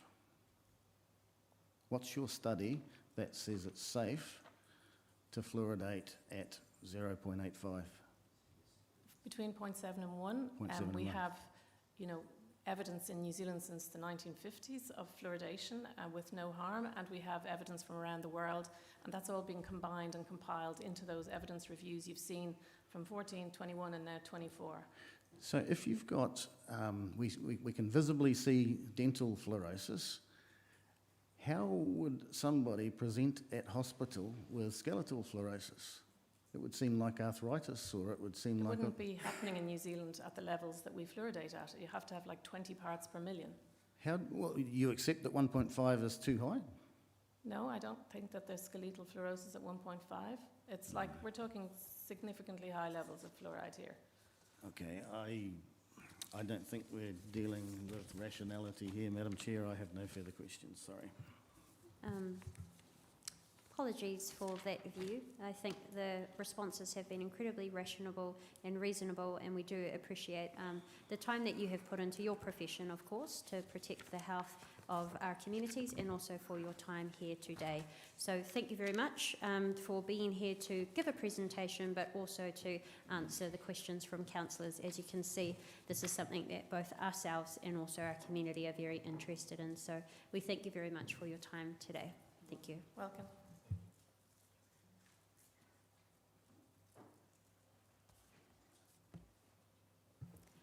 I would now like to invite our Bay of Plenty Regional Council representative who will do a presentation as well. So we've got Rob Donald here in front of us, and just similar to the previous presentation, we'll ask for any questions to be taken at the end of this. We know that there has been numerous questions regarding the environmental impacts, which the studies are not as prevalent as the health impacts, so we appreciate you being here to walk us through this and answer any questions that we may have. Thank you, Rob. Kia ora tātou, Your Worship, councillors. My name's Rob Donald. I'm the Science Manager for Toi Moana, Bay of Plenty Regional Council. I've been asked to speak about the environmental impacts of fluoridation. One thing I will say right at the outset, the Bay of Plenty Regional Council doesn't have a position on this issue. In fact, it's not one that we've been asked to comment on very often. But I'm happy to share the information we have with you today, and of course happy to answer any questions.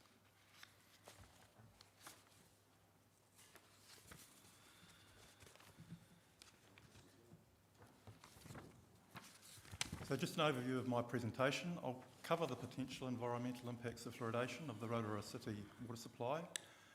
This will be based on a summary of what we know locally in terms of the environmental fluoride levels.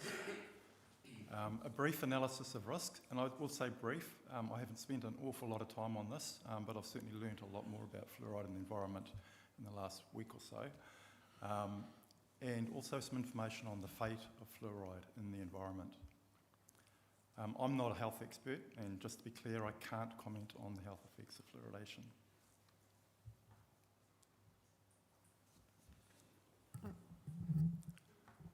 Oh, yeah, I can wait. Yeah. Sorry.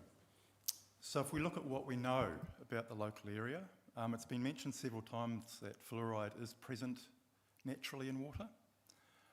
In Rotorua Springs, we've got levels of around 0.04 to 0.14 milligrams per litre.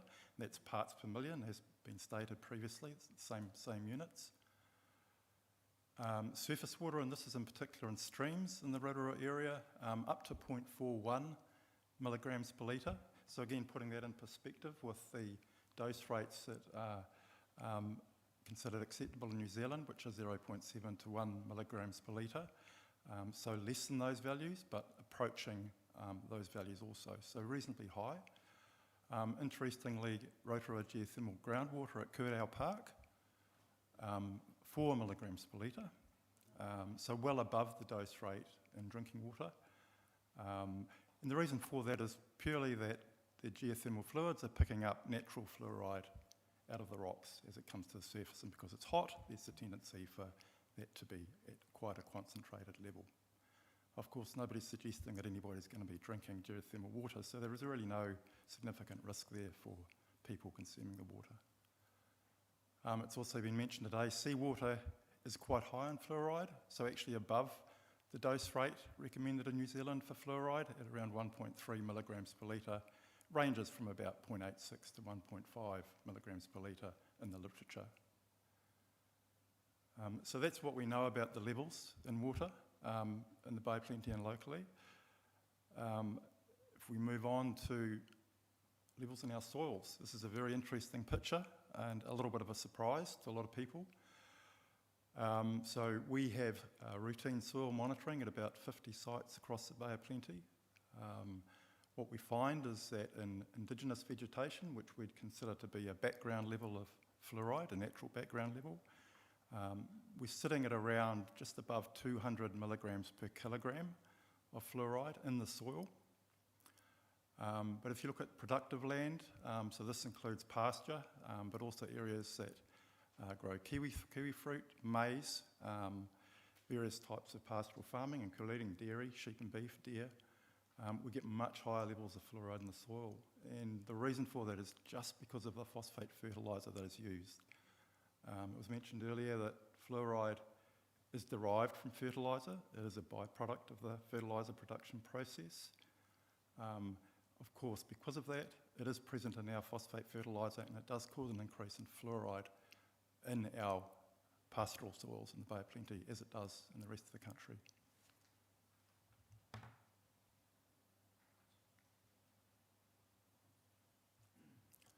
Now turning to environmental risk, and I've had a bit of a think about this. So the first thing I thought about was, well, where is the stuff stored, and how is it managed? What are the risks associated with that? I understand you have two points of treatment, two treatment plants where you'd be using fluoride if it goes ahead. As with any chemical use, there are risks of use, particularly around the storage, but also when you're dosing chemical into water, there are risks that there could be spills into the environment. These risks are normally minimised using engineering and management controls, and generally they're managed to a point where the risk is very low.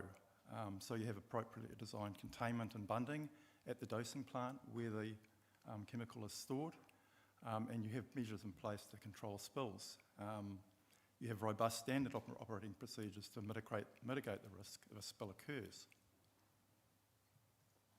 With these controls, the risk to the environment is low.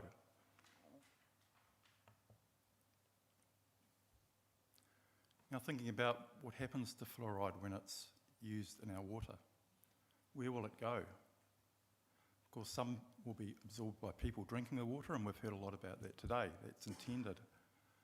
Most will be lost to the wastewater system from the normal household use of potable water that's delivered to the house.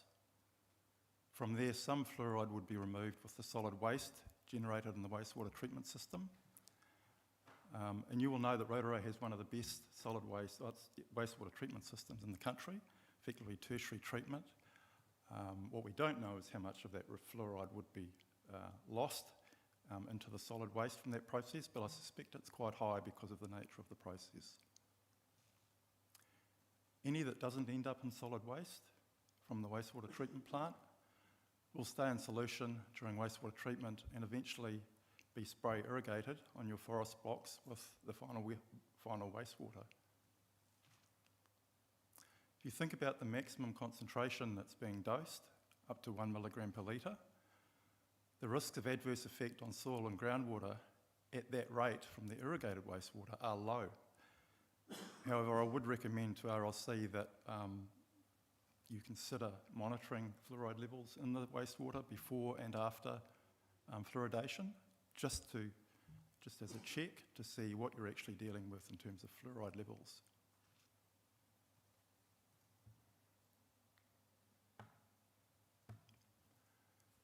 There's been a few questions today about the environmental risk to aquatic life. So in Rotorua, obviously we have koura in the lakes, we have trout, we have eels. Many of those are mahinga kai species for tangata whenua. Very important that they're not contaminated to levels that would reduce the safety of those for consumption. We do have New Zealand and Australian guidelines for fresh and marine water quality for fluoride. There has been a recent publication in 2024 that was released, a recent review, looked at a range of Australian and New Zealand aquatic species to come up with safe values for fluoride in water. That level is generally recognised at around 1.7 milligrams per litre. So again, quite higher, a lot higher than the dose rate in potable water. And this is referred to as the 95% species protection level. It's considered to be quite a high level of protection, and it does have some safeguards and safety factors built into that assessment. Again, given a maximum fluoride concentration of 1 milligram per litre in potable water, it's simply not possible for this protection level to be exceeded in Rotorua waterways because of fluoridation. The overall conclusion I've reached is that there will be no unacceptable risk to aquatic life from the addition of fluoride to potable water.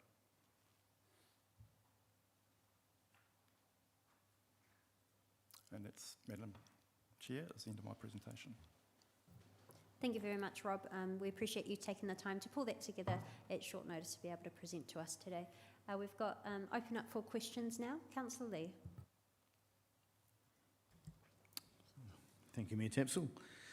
You mentioned in your presentation that naturally occurring fluoride in our water ranges from 0.4 to 0.14, 0.14 being very high. Can we get more specific? The two water supplies that we are looking at fluoridating, we've got the east side one and the one at Utahina. Do you know what their current naturally occurring levels are?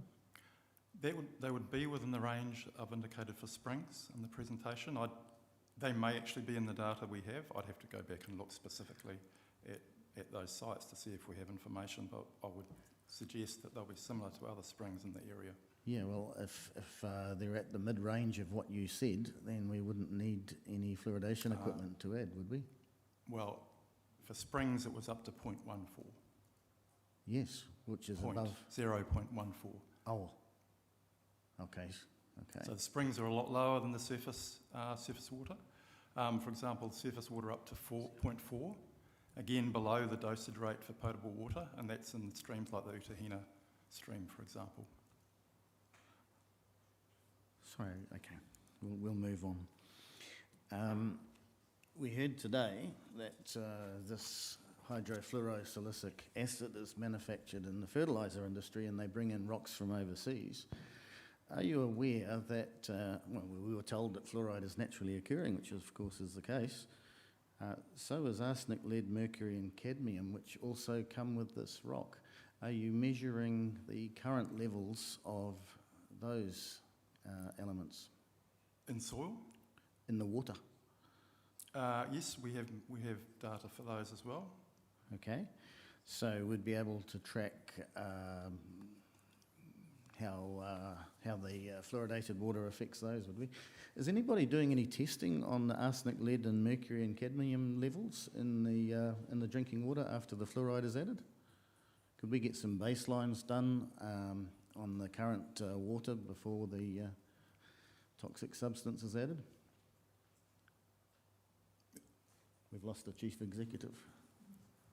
Well, I think what we've been clearly told is a recommendation that we should look at testing our water, and I know that certainly when this comes on the 26th, that's an opportunity to request of our staff that as well. So I can partially answer it by saying that there is a standard testing requirement for potable water supplies, and I'm sure your council has those numbers for your water supplies in terms of the various contaminants that are part of the New Zealand regulations. Looks like Stavros is ready to add to that, I think, Madam Chair. Yep, I'll just get the microphone going.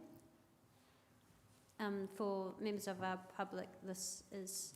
Oh, Rawiri, can he just borrow your microphone? This is our General Manager of Infrastructure and Environment.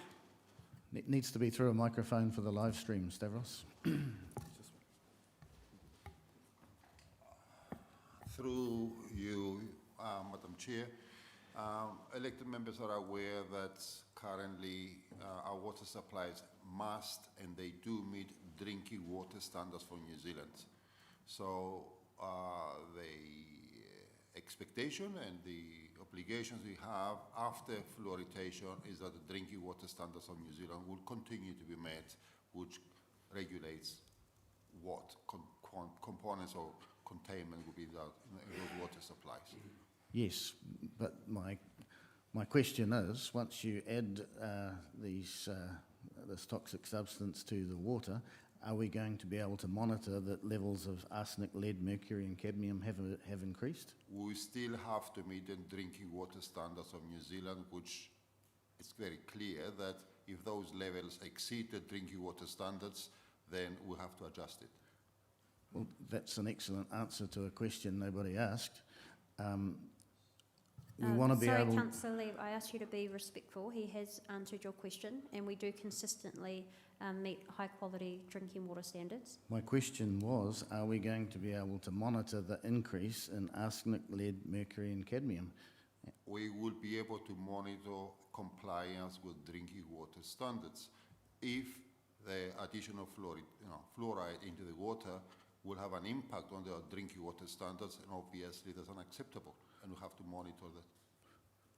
It's not just a yes, no, do we comply with the standards? Are we able to track those particular elements? Well, the drinking water standards have been established on the basis of scientific evidence of what is safe to have in your drinking water.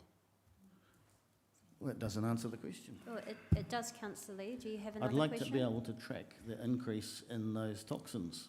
And as because, you've- and the reason As is, you've heard, Councillor Lee, the reason is, Madam as Chair, you've heard, Councillor Lee, that has been answered, and the Regional Council has also recommended that RLC begin to monitor the fluoride in the treated wastewater before and for a period after fluoridation begins. my understanding of his answer was he would alert us if the drinking water standards were not met. But what I'm interested in is tracking those particular elements that come in, I understand, with the fluoride substance, the contaminated hydrofluorosilicic acid. So I'm interested in seeing how much those substances increase, because there is some interaction between lead and fluoride, which increases the toxic levels of both. So if the lead goes up significantly together with the fluoride, we've got increased toxicity on a large scale, I understand. We'll ask our science manager from Baping Regional Council to respond to that. Madam Chair, I may have confused the issue when I talked about the source of fluoride being from fertiliser. The fluoride that's dosed into potable water is generally fluorosilicic acid. It's pure. There won't be any lead, cadmium or other contaminants from the fertiliser in the fluoride that's dosed into the water. There will be no need to do any additional monitoring other than for fluoride. So if we monitored that, then we should see zero increase. Of fluoride? Of the other elements that I mentioned. Yes. Right. So if we could monitor that, please, I would be interested in having some oversight of that to prove your thesis. Okay, this is a workshop, not a council meeting to make decisions, but as I mentioned on the 26th, you're welcome to raise that as part of that discussion. So just noting that there's no direction being sought right now. Councillor Waru. Tēnā koe te manukura. Just going right back to the start, mate. Thank you for your presentation. Right off the bat, you mentioned Regional Council has no position on this in particular. Are you able to expand on that, please? What that actually means? Sure.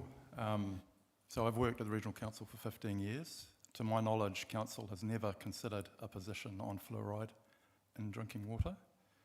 Councillors will, of course, have their own opinions on that, but I'm not aware of any discussion amongst councillors or any moves to actually form a position on that. Okay, kia ora. So in your presentation also you made mention about aquatic species, and, monitoring of those. Will you be working with Rotorua Lakes Trust or the same sort to do that? You might be aware Rotorua had commissioned a very good study with NIWA on contaminant levels in mahinga kai in the Rotorua Lakes, particularly Lake Rotorua, but also extending down to the Kaituna Makatu estuary. So they looked at shellfish, etc., down in the estuary as well. So there's a very good baseline already of data on various contaminants. It may not include fluoride, but we do have data on fluoride in shellfish, for example. So we'd be more than happy to consider collaborating with Te Arawa and RLC if there was a real need, seemed to be a real need to actually understand and kind of check that contaminant levels in those mahinga kai species are not increasing above safe limits. Thank you. And my last question is just around the,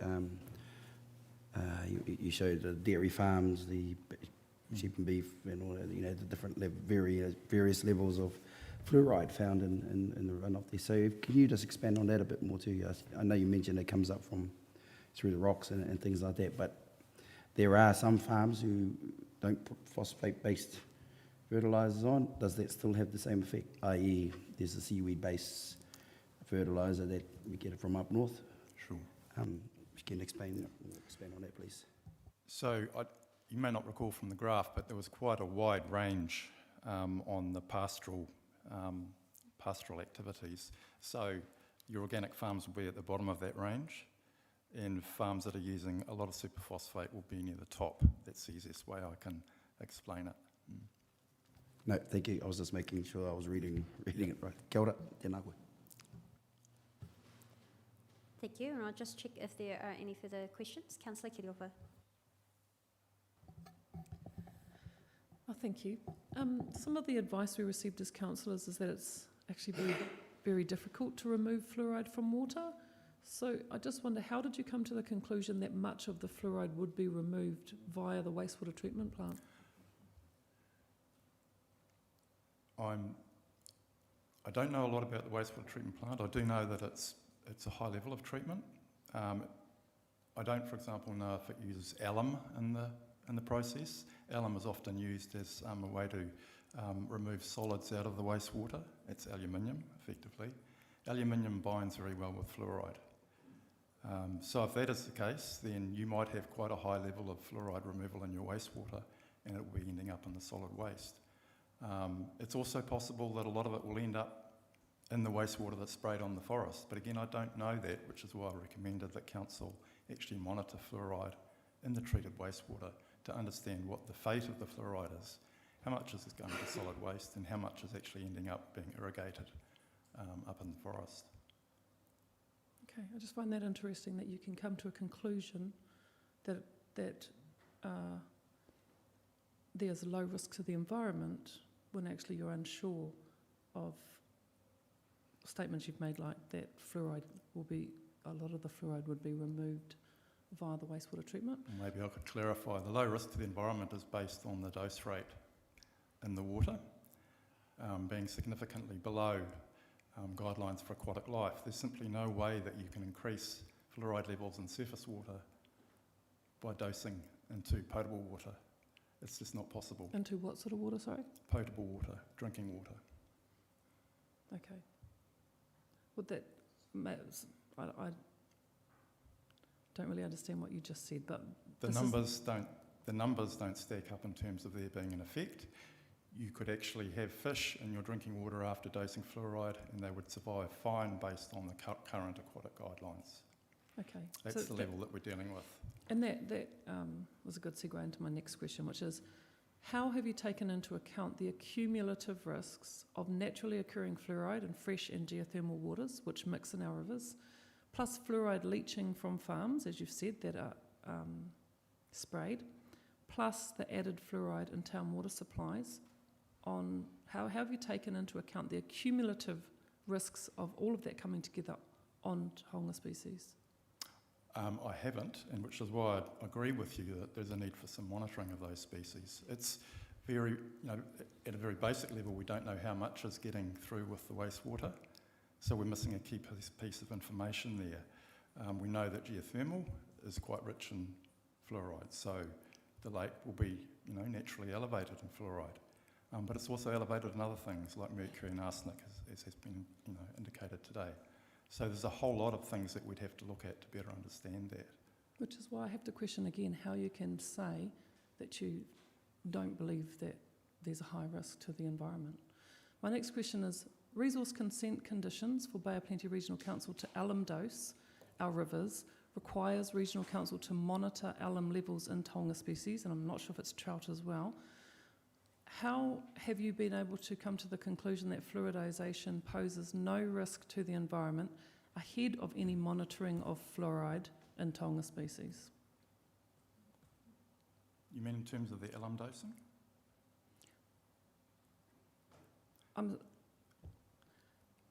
As a requirement to alum dose, or to continue alum dosing, Bay of Plenty Regional Council needs to monitor the impacts of alum on our taonga species.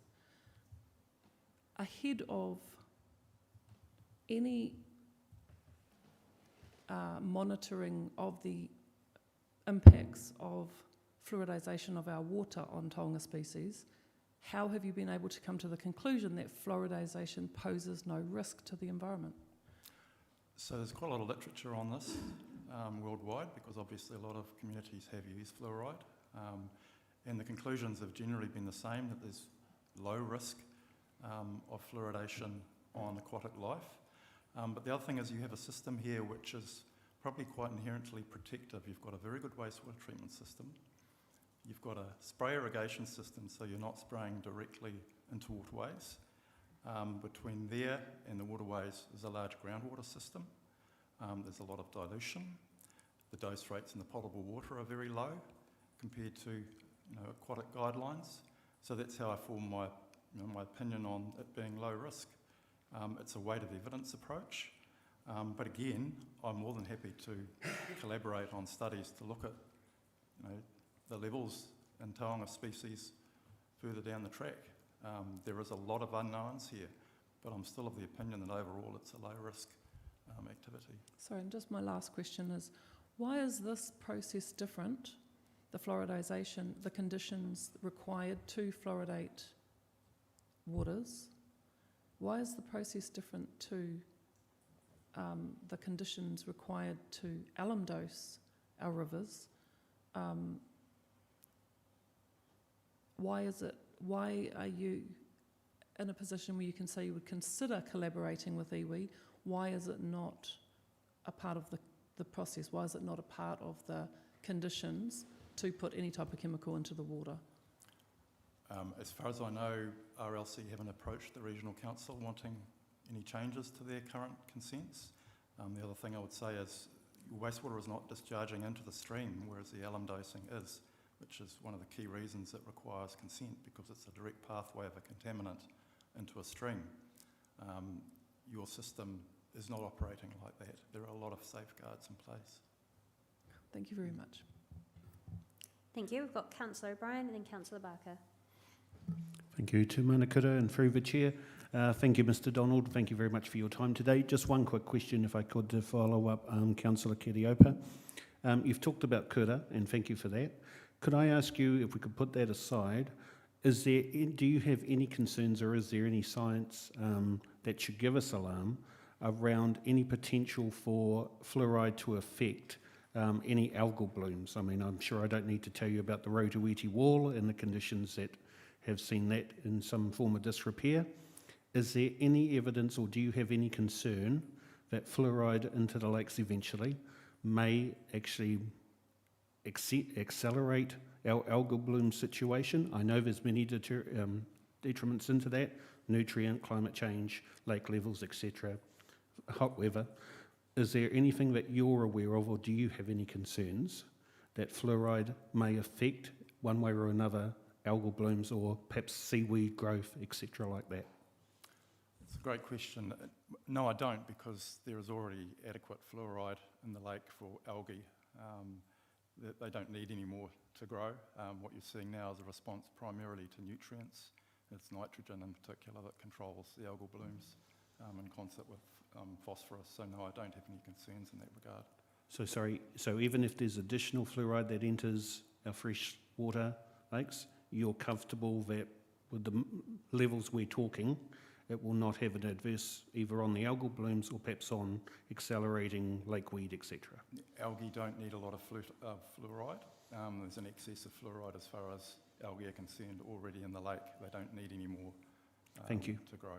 Thank you for your answer. Thank you, Te Manukura. Thank you. I am mindful of time and we were due to finish at 3. It's 3:05 now, so I will just ask for one final question from Councillor Barker.